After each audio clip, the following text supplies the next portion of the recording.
ભક્તોને જય સ્વામિનારાયણ. ગોપાળન સ્વામીની વાતો. સ્વામિના હરે, સ્વામિના હરે. સ્વામીએ વાત કરી. પ્રકરણ પહેલું, પુરુષોત્તમપણાની વાતો. વાત પહેલી. સ્વામિના હરે, સ્વામિના હરે. સ્વામીએ વાત કરી.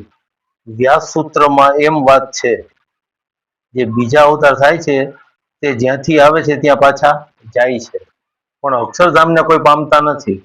અને જ્યારે પુરુષોત્તમ પોતે અક્ષરધામમાંથી આવે છે ત્યારે તે ભેળા બીજા અવતાર તથા મૂળ પુરુષ તથા પ્રધાન પુરુષ તથા વિરાટ પુરુષ તથા બ્રહ્મા, વિષ્ણુ, શિવ, ઇન્દ્ર, વરુણ, કુબેર, સૂર્ય, ચંદ્રમા, યમરાજ ઇત્યાદિ અવતાર તથા ઐશ્વર્યાથી એ સર્વે પુરુષોત્તમ પધારે ત્યારે સર્વે પૃથ્વી ઉપર દેહ ધારે છે અને સર્વે પુરુષોત્તમના ભક્ત થાય છે.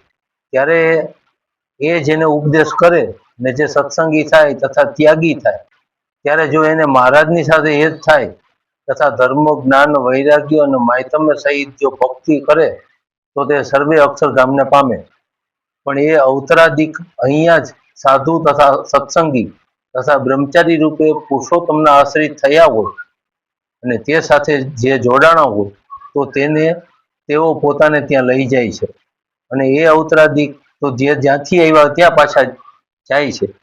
તે અહીંયા આવે છે ત્યારે કાં તો દેહને ત્યાં મેલીને બીજા દેહ કરીને આવે છે, અથવા બીજાને પોતાની ગાદી અથવા સત્તા સોંપીને આવે. પછી અહીંયા આવીને પુરુષોત્તમની ઉપાસના દ્રઢ કરીને પોતાની ખોટને ટાળીને પછી પોતે જ્યાંથી આવ્યા હોય ત્યાં પાછા જાય છે. અને પછી પોતાની આવરદામાં જેટલા વર્ષ બાકી રહ્યા હોય તેને પૂરા કરીને પછી ત્યાંથી અક્ષરધામમાં જાય છે. પણ આવરદાને ભોગવ્યા વિના પાદરા અહીંથી અક્ષરધામમાં જવાય નહીં. તે માટે મુમુક્ષ હોય તેને ભગવાનમાં જેવું કોઈ મુક્ત કે સાધુને વિશે હેત ન કરવું, અને જો તેવું હેત તેમને વિશે કરે તો તેને પણ પોતાને વિશે જોડે. માટે વિચારીને હેત કરવું. આ વાત અવશ્ય સમજવાની છે. સહજાનંદ સ્વામી મહારાજની